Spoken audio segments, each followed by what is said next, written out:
Oke, baik, kita mulai ya untuk perkuliahan hari ini. Suara saya terdengar jelas? Terdengar, Pak. Oke, tadi kisi-kisinya ya. Jadi hari ini selalu kita kisi-kisi, ya, jangan lupa untuk absen di pertemuan 15 ya berarti ya. Jadi minggu depan sudah mulai UAS ya. Oke, materinya ya tadi ya dari suhu, termodinamika, listrik statis, listrik dinamis ya. Itu ya kemungkinan ya 4 materi ya. Jadi kalau yang magnet itu sebagai ini aja ini tambahan, materi tambahan seperti itu. Oke, itu kurang lebih materinya. Sampai sini ada ditanyakan atau kurang? Mungkin yang magnet masukin ke atau listrik magnet ya, masukin ke UAS juga. Itu cukup? Cukup ya. Cukup, Pak. Oke. Oke, jangan lupa untuk apa ini tadi absen ya, saya mengingatkan kembali absen, kemudian video-videonya yang sebelum-sebelumnya ya bisa nanti kalian pelajari lagi ya, kemudian ikutin contoh atau langkah-langkahnya ya, kalian bisa sambil mengerjakan seperti itu ya, dan jangan lupa untuk subscribe ya, jadi di YouTube channel kami. Oke, kita mulai ya, ini ada contoh soal ya, contoh soal tahun kemarin ya. Fisika dasar ya kelas CDF ya. Oke, tahun kemarin. Oke, langsung aja kita ke kemungkinan nanti ya mirip-mirip seperti ini. Oke, langsung aja nomor yang pertama. Kalau sebanyak 200 joule dibuang oleh sistem, sementara sistem melakukan kerja, berapakah perubahan energi dalamnya? Kalau kita lihat ini adalah materi termodinamika ya. Materi termodinamika, hukum 1 termodinamika ya. Jadi hukum 1 termodinamika kalau saya tulis di sini adalah apa? Rumusnya apa? Masih ingat? Oke. Oke.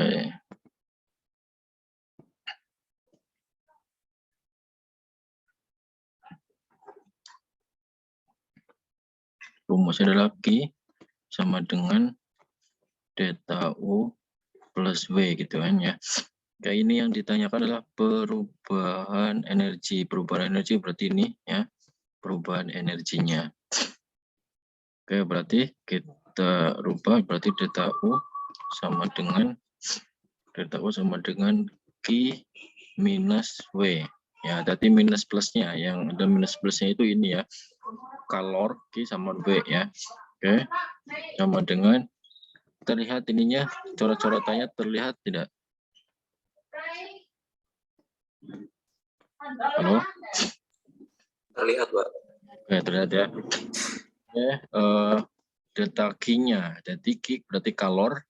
Ini kalor sebanyak 200 joule. Nah, tadi di sini ada kalimat setelah angka itu adalah dibuang oleh sistem ya. Kalau dibuang ya, dibuang itu berarti dia, jadi misalkan ini sistem gitu kan, ini sistem, ini di luar di lingkungan. Kalau sistem membuang berarti membuang kalor ya, berarti dia minus gitu kan. Kalau membutuhkan atau masuk di sini berarti dia Q-nya plus kan gitu ya, berarti ini minusnya. Kita langsung di sini minus Q-nya itu 200 ya, 200, kemudian ini minus. Nah, W-nya itu dia sistem melakukan kerja ya, tadi kalimatnya di sini sistem melakukan kerja. Nah, ini misalnya sistem dia melakukan kerja berarti dia ke kanan, berarti W-nya itu plus. Dia dilakukan sistem berarti W-nya itu minus. Nah, ini berarti plus ya. Oke, karena ini rumusnya minus ya, minus kali plus berarti kan minus itu. Oke, sama dengan nilainya adalah 250. Oke, tinggal kita minus 200 minus 250 berarti minus 450 joule. Nah, ini nilainya minus 450 joule ya. Ini minus ya, harus ditulis minus, tadi plus minusnya ya. Kalau ini salah plus minusnya itu otomatis hasilnya itu akan berbeda. Hati-hati. Oke, sampai sini paham? Untuk soal yang pertama, ada yang tanyakan?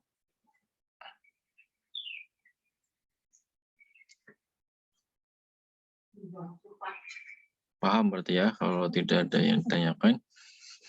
Oke, kita mulai.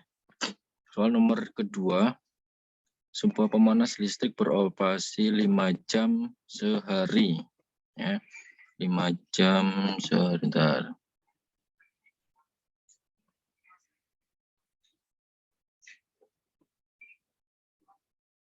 Saya gedein. Oke.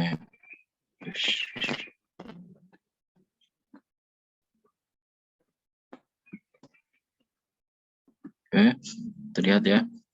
Oke, nomor 2, sebuah pemanas listrik beroperasi 5 jam sehari selama 30 hari. Jika harga pemakaian listrik per kWh itu 100, berapakah biaya yang harus dikeluarkan jika pemanas beroperasi pada tegangan 10 volt dan menarik arus 2 ampere. Kayak yang ditanyakan ini adalah biayanya. Kalau kita lihat ini materi di listrik ya berarti ya. Di listrik apa ini? Statis ya. Oke, biayanya ya. Yang ditanyakan adalah biayanya. Listrik dinamis ya. Oke, ini biayanya. Biayanya berarti kita hitung dari dayanya ya. Masih ingat ya rumus daya. Nah, ya, rumus daya itu saya tulis di sini. Daya itu P itu sama dengan W dikalikan dengan T ya. Kayak karena ini yang ditanyakan biaya, berarti kita cari apa ini? Ya, cari sorry ini kebalik. Rumusnya kebalik. Apa ini? P daya itu adalah W dibagi oleh T gitu ya. Kayak kita cari energi apa ya? Energinya W. Berarti W sama dengan P dikalikan dengan T. Oke. Nah, P-nya itu sama dengan tegangan dikalikan arus dikalikan dengan T ya. Oke, jadi Volt ya, energinya itu Volt. Oke. W-nya ya sorry V-nya itu volt ya, tegangannya ada di situ 10 ya. Ini 10 dikali arusnya udah ada juga ini ya 2, kemudian dikali T-nya. Nah, hati-hati di sini T-nya karena kita menghitungnya 1 bulan berarti 30 hari ya. Sedangkan dia dalam sehari itu pakai 5 jam. Ya, berarti 5 dikali 30 ya. 5 dikali 30 hari 30 harinya ya. Tinggal kita hitung di sini nilainya ya. Ya 5 kali 2 kali 5 10 ya, ini 10 ini kali 3 kali 10 kali 10 kali 30 berarti 3 nolnya 1 2 3 ya. 1 2 3 berarti 3.000 ya. 3.000 WH gitu ya. 3.000 WH atau sama dengan berarti 3 kWh gitu ya.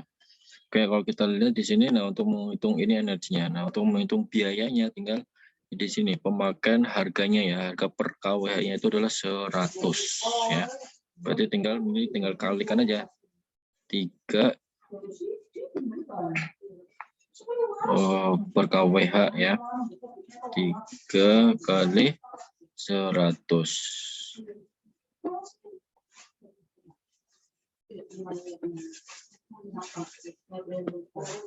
Ya, dikalikan dengan 100.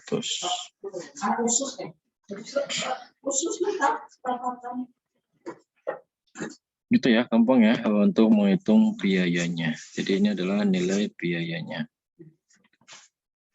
Oke. Ini nomor 2 ya. Oke, sampai sini ada ditanyakan?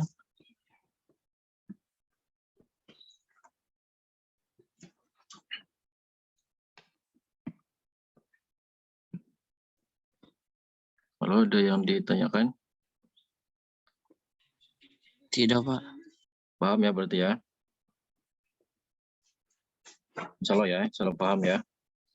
Di nomor 1 tadi mengenai termodinamika, nomor 2 itu adalah listrik ya. Dari energinya kemudian cari biayanya tinggal dikalikan per kWh-nya. Oke, nomor 3 ini hukum Kirchhoff ya. Gambar berikut menunjukkan bagian dari suatu rangkaian listrik ya. Besar dan arah arus I-nya. Yang ditanyakan adalah I-nya di sini. Jadi hanya arus ini juga arus semuanya. Ini arusnya.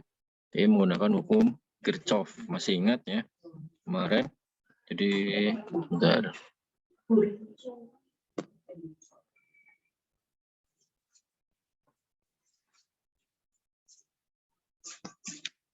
Masih ingat ya hukum Kirchhoff ya. Hukum Kirchhoff pertama ya. Hukum Kirchhoff pertama itu adalah arus jumlah ya, jumlah arus yang masuk itu sama dengan jumlah arus yang keluar. Ya ini ya, konsep ini aja arusnya saja ya. Oke, kalau kita lihat di sini ya bisa dari atas atau dari bawah. Nah, dilihat dari titik pertemuannya ya. Titik pertemuan kalau dari atas ini ya, titik pertemuan ini berarti kan titik pertemuannya ini tanda panahnya. Kita lihat tanda panah ini 1 ampere berarti dia keluar ya. Keluar 1 ampere, yang 2 ampere juga dia keluar 2 ampere. Berarti keluarnya itu adalah 3 ampere gitu ya. Berarti masuk ke sini juga berarti 3 ampere. Ya, ini berarti 3 ampere keluar. Ya, sorry, masuknya ya. Masuknya 3 ampere. Oke, kemudian nanti ketemu di sini. Nah, ketemu di sini, saya dulu yang di sini. Oke, kita lihat di sini dia masuk 1 ampere, masuk 2 ampere, berarti masuk 3 ampere. Berarti masuk ke atau keluar dari sini 3 ampere. Oke. Nah, ke sini berarti dia masuk gitu kan. Ya, ke sini dia masuk ini 3 ampere. Kemudian tadi di sini keluar ya arah ke atas juga. Kalau gambar itu di sini tadi ya. Oke, ini ke sini ini 3 ampere. Ini arah ke atas itu ya.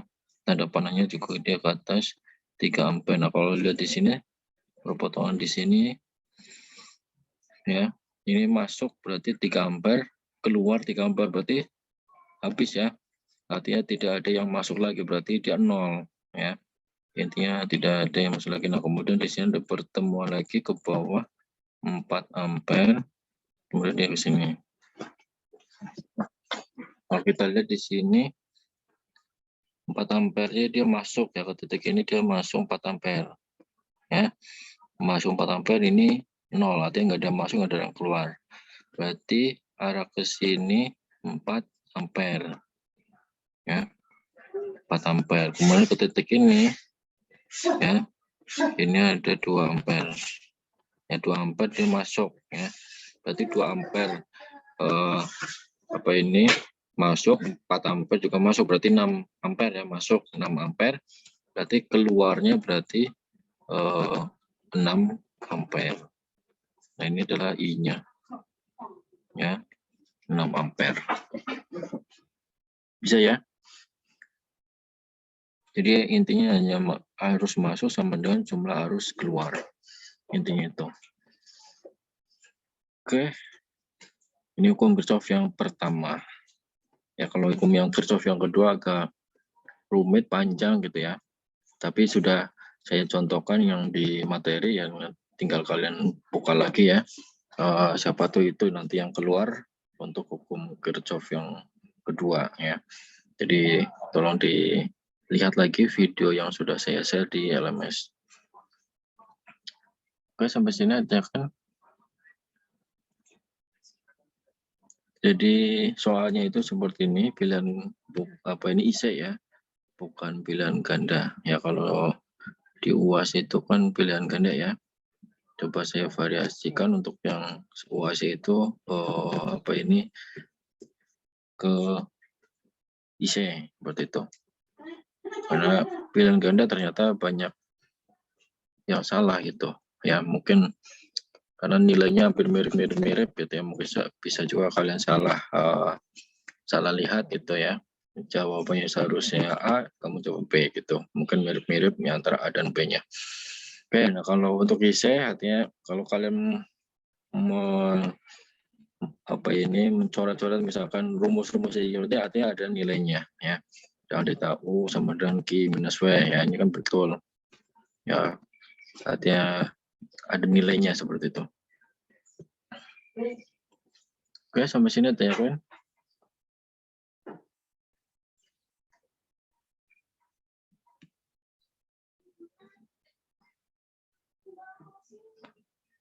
Halo, paham?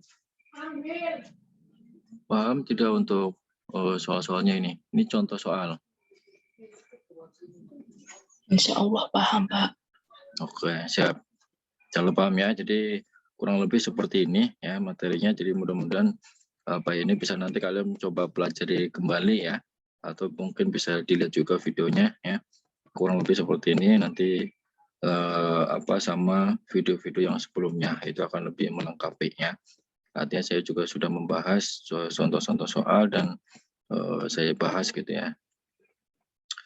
Oke, kalau tidak ada jadi itu ya untuk hari ini atau untuk kisi-kisi hari ini kita sama menyelesaikan contoh-contoh soal yang tahun lalu ini masih baru ya, tahun kemarin berarti ya 2021 itu Januari 2021, sekarang sudah 2022 ya. Oke, 1 tahun ya, 1 tahun. Oke, kalau tidak ada mungkin itu ya untuk pertemuan hari ini, untuk kisi-kisi hari ini. Jadi minggu depan sudah UAS ya, sudah UAS, mudah-mudahan lancar dan dimudahkan ya, dan mendapatkan nilai A semuanya, amin.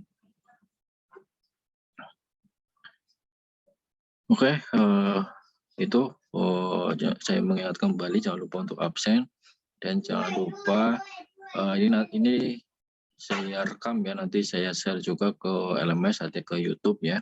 Jadi jangan lupa untuk di YouTube juga kalian lihat ya, lihat video-videonya kembali gitu ya untuk pembelajaran seperti itu. Dan jangan lupa untuk subscribe ya, itu ya. Oke, mungkin ini untuk pertemuan hari ini. Terima kasih atas keadaannya. Assalamualaikum warahmatullahi wabarakatuh.